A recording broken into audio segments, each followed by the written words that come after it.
अस्सलाम वालेकुम व्यूअर्स, एक नई वीडियो के साथ हाज़िर हूँ। मेरा आज का टॉपिक है डोमेस्टिक यूज़ यानी घरों के लिए छोटे सोलर सिस्टम की रिक्वायरमेंट। मैं आज स्पेसिफ़िकली बात करूँगा 2 किलोवाट के सिस्टम की।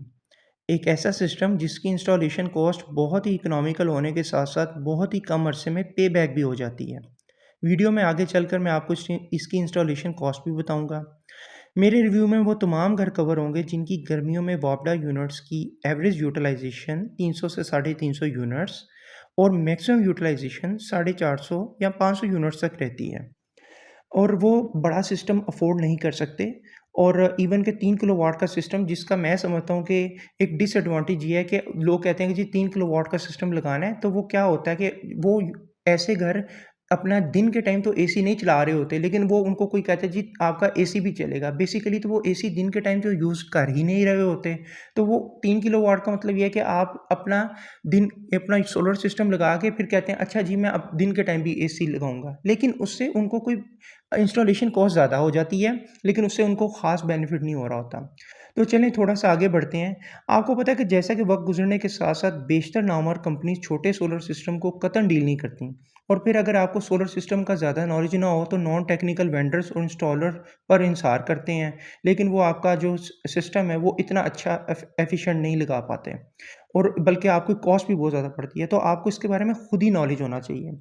तो इसमें सबसे पहले तो ये है कि ये छोटा सिस्टम कैसे बेनिफिशियल रहता है। पहले तो इस पे आ जाते हैं। वो इस तरह रहता है कि अगर आपकी डे लाइट में आपको पता है समर्स में प्रोडक्शन बहुत ज़्यादा होती है, तो इससे आपकी रूम कूलर, आपका सीलिंग फ़ैन, आपका रेफ्रिजरेटर, आपकी एलईडी और लाइट प्लग पर चलने वाली बहुत सी चीज़ें चल सकती हैं। इसी तरह इवन के सर्दियों में आप जो अपना 300 वॉट तक के हीटर तक भी इस पे चला सकते हैं।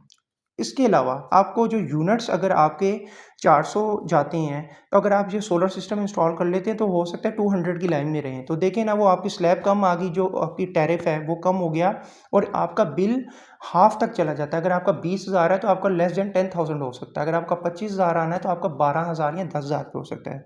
तो इस तरीके से आपकी जो कॉस्ट है, वो तकरीबन साल से डेढ़ साल में इंस्टॉलेशन कॉस्ट आपकी रिकवर हो सकती है। और नेक्स्ट अब मैं आता हूँ कि आपको इसके लिए क्या-क्या रिक्वायरमेंट है इस छोटे सोलर सिस्टम के लिए। तो टोटल आप 3 चीज़ें हैं जो आप खुद परचेज़ कर सकते हैं। एक अच्छी कंपनी का हाइब्रिड इन्वर्टर जो आपका हो एक अच्छी कंपनी का और इसके बाद सोलर पैनल्स जो कि ए ग्रेड यानी कि टियर 1 के हों और बैकअप के लिए एक बैटरी हो यानी कि आप उसको यूपीएस के तौर पर भी लगा सकें।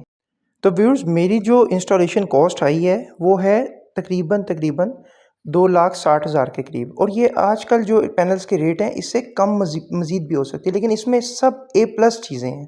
तो आपकी कॉस्ट इससे कम भी हो सकती है और बेहतरीन चीज़ें हैं जो कि अगर आप मार्केट में किसी से पता करने जाएँ तो वो इसी सिस्टम की आपको 3,60,000 से ज़्यादा की कॉस्ट ओवरऑल जो कहते हैं जी कोटेशन देते हैं, वो भी दे रहे होते हैं और उसमें चीज़ें भी आपकी ए प्लस नहीं आपको मिल रही होती। अगली वीडियो में मैं आपके साथ ये जो चीज़ें हैं इनको कैसे परचेज़ किया जाए, बेस्ट चीज़ आप कैसे जो इनकी जो एक्सेसरीज़ हैं कैसे आप इंश्योर कर सकते हैं, तो वो मैं अगली वीडियो में आपके साथ शेयर करूँगा। आप इस चैनल को सब्सक्राइब कीजिए और वीडियो को लाइक कीजिए। इंशाल्लाह अगली वीडियो में आपके साथ हाज़िर होऊँगा अपने इसी रिव्यू को आगे बढ़ाते हुए और ये जो मेरा सोलर सिस्टम के बारे में मेरी जो वीडियोज़ हैं, वो एक सीरीज़ ऑफ रिव्यूज़ में छोटी-छोटी वीडियोज़ में मैं आपके साथ शेयर करता रहूँगा। थैंक यू जी, अल्लाह हाफ़िज़।